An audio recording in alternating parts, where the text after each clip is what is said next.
Hey, what's up everyone? Tim here from Everyday Tactical Vids. We're talking about BattleBox mission number 22. And at the end of this video, I'm going to tell you a little bit about why I'm behind on making this video just because of some craziness with shipping and getting multiple battle boxes, and some ended up missing and then being found. So it was interesting, but let's open up the box here and see what's inside.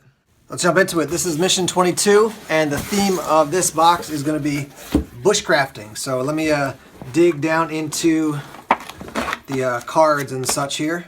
So mission 22, the bushcraft man. So you got the basic, and then you have the advanced, and then the pro, and then the pro plus. So this is the pro plus box.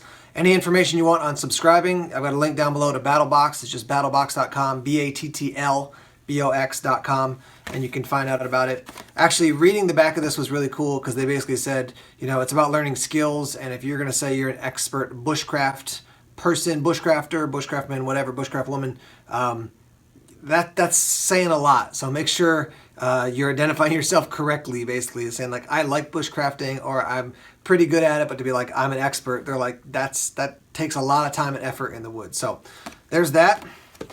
We do have a bunch of coupons and stuff here, and then you'll see a DVD here from the Pathfinder Knife Shop. We'll talk about that in a minute. So all right, so first up here in the basic box, you have the BattleBox 70% wool military blanket that's valued at $33.99. So we'll go down to this here, take this out. Big hefty blanket. You can see they got their little logo there on it.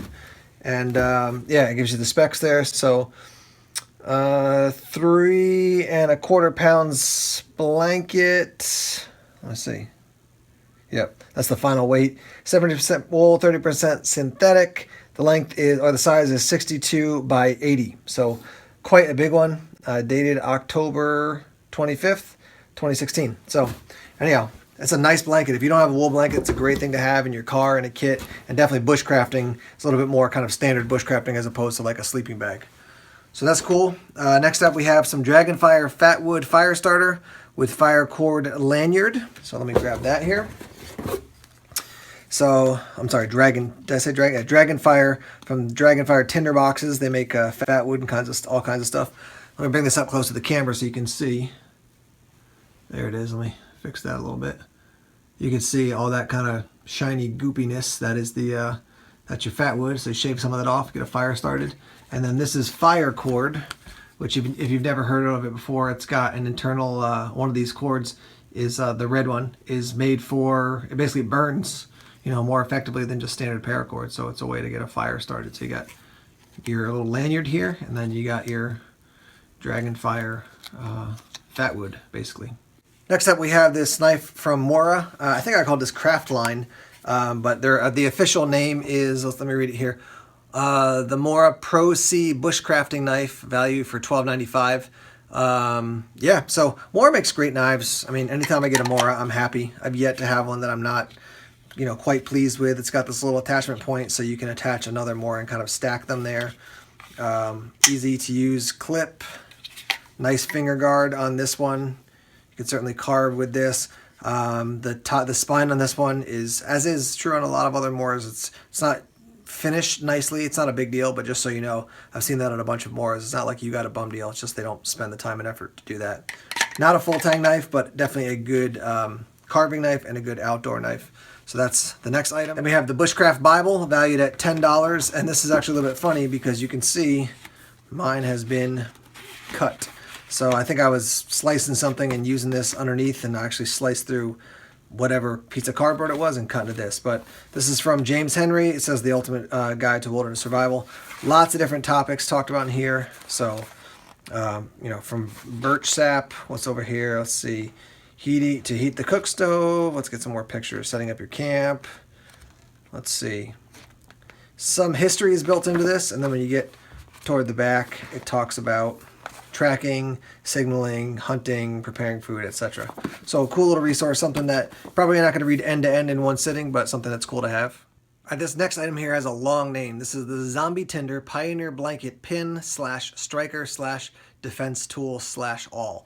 So basically what you have here is, I thought it was just like a striker to use, you know, with char cloth or something, so that's why I didn't unbag it, but it is a couple different things. So you can use this to pin your blanket around you. You can also use it to get sparks, to hit some char cloth. And then you've got the awl. This is covered up here. Let me take this off real quick if I can get it off.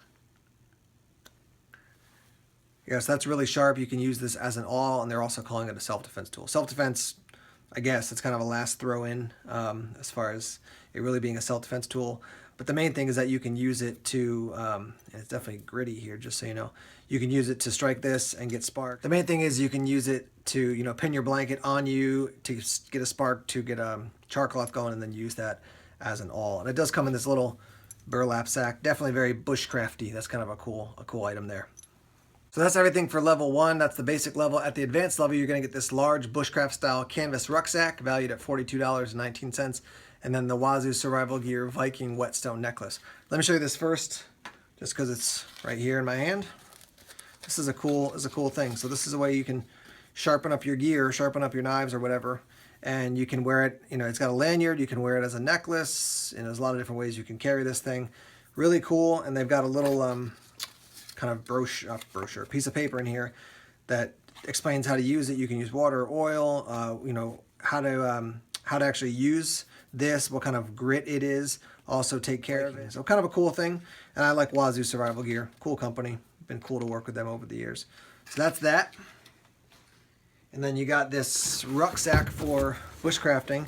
And this is cool. So lots of pockets. Got that brown look, got the metal buckles. So that's cool.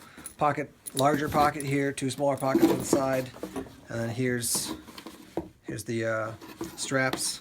So very popular these days is it's the Hidden Woodsman rucksack, and this is certainly not the exact same thing, but has similar kind of feel. And I'm sure somebody's going to hear that and be like, "Oh, the Hidden Woodsman's so much better." I'm not talking about the quality. I'm just talking about the overall kind of look and style.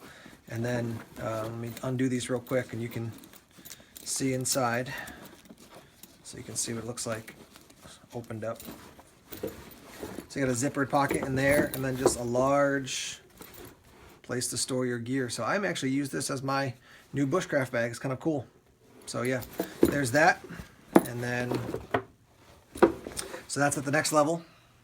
So that's at the advanced level. At the pro level, they're going to give you, in addition to all that gear, the Self-Reliance Outfitters Bushcrafting Knife Making Kit with the DVD. So I showed you the DVD before. This is the knife making kit, Pathfinder knife shop there. And you get the handles and the pins. And then you get, careful here, I don't stab myself, the blade right here, all wrapped up. So you get the DVD on basically how to put this whole thing together, which I have not done yet, obviously. And I'll explain why I'm a little bit behind at the end of the video, like I shared. But that's kind of cool. Pathfinder School's Dave Canterbury, and just making sure I'm not bleeding here. Dave Canterbury, who was on Dual Survival and runs Wilderness Outfitters and does a lot of wilderness survival instructing. So there's that.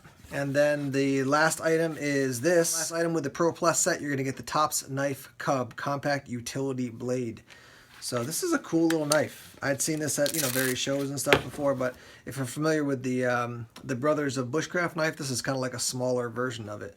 So Cub, got the bow drill divot there, big lanyard hole, scallop there, so you can do different cuts with it, hold it different ways. I would say almost every knife I've used from Tops doesn't have a 90-degree spine as far as for throwing fire steel, but sometimes when you get up to the tip, it gets a little bit more like you could use that. You could certainly use the blade if you had to, but just so you know. And the sheath is actually quite good. Sometimes you just get a junk sheath from a company, but Tops, I find their sheaths are, for the fact that you're not paying a lot of extra money for a fancy sheath, you're getting something that's quite decent. Clip that down.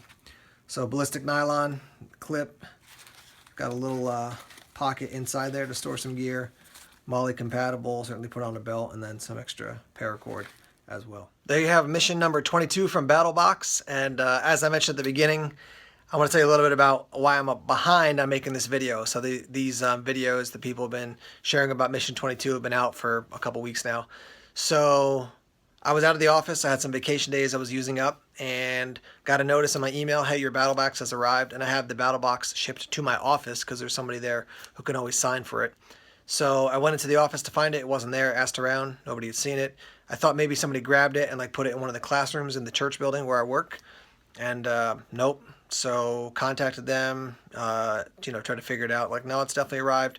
Looked at the USPS shipping information. It said was given to an individual, and I was like, well. So I asked the whole staff. Nobody had seen it. I went to the local post office. They said you got to call a supervisor. So I called the supervisor, and I can hear her on the phone, and she's talking to someone. And she's like, Laura, what about that box that was shipped to blah blah blah? And then I heard her say, Laura, it was like 12 pounds. How do you not remember it? And then she was like, I'm going to have to call you back. So she never called me back. Eventually, a couple days later, I called and talked to a different supervisor, and he was like, yeah, they dropped it off, and we hire these part-time people to deliver packages during the Christmas season because, there's so many packages going out. And so the postmen, postwomen can deliver the mail, and these people can deliver packages. And I'm like, well, they just gave it to a random person. So what am I supposed to do? And the guy was like, yeah, really sorry, but you can contact the company and talk to them, and they have $50 of insurance. But this is like hundreds of dollars worth of gear in this thing. So I contacted BattleBox. I said, look, the box is missing. Somebody swiped it, looks like, and I don't know what to do about that. So, if you want to just call it even, don't send me another box. I'll try to work this out. You can try to work it out on your end. And they were super gracious. They're like, don't worry about it. We're going to send you another box, and we'll deal with start dealing with the post office. So the day after Christmas, the 26th, I'm driving to visit family in New York. And then at one point, we're stopped or whatever, and I check my messages, and it's all of a sudden like, hey, are you waiting for a package from this woman who I kind of knew, her and her husband? She's like, yeah, they delivered it to our house. So at our church building on the campus, there's the main building, there's a student building, and then there's an old farmhouse where missionaries come back and stay for furlough, for take a break when they're not out in the mission field. And the person dropped it off there. So I texted this lady back, and I'm like, does it say BattleBox on it? She said, yeah, it looks like a lot of fun. And I was like, okay. So they delivered it to the wrong location. But by this time, I knew BattleBox has already arrived. So I contacted BattleBox and said, hey, you want me to do a giveaway? I'm going to send it back. They're like, yeah, just send it back. But now I had to pay $30 to ship back the BattleBox that I had gotten when I had gotten the original one. I had found the original one. So it's just a big to-do. So that's why I'm behind. That's why this video is coming out now. But anyhow, rock on. I really like this BattleBox a lot. Cool gear. I like the rucksack. I'm going to definitely test that out, check that out. I like Mora. I like Tops. I like Dragonfire. I like Wazoo. I like the Pathfinder. The knife making concept I think is cool. So we're gonna have a good time with this box. As always, if you want more information, a link's down below in the description section, so you can head over to BattleBox. And if you're interested in any of these items, I put links down below as well if you want to purchase any of these things, from Amazon, and that always helps Everyday Tactical Vids. Thanks as always for checking out the videos. Please subscribe to Everyday Tactical Vids if you haven't done so already. Just click that little red subscribe button, then you'll be part of the ETV community. Thanks as always for checking out the videos, guys. More videos to come soon. Take care.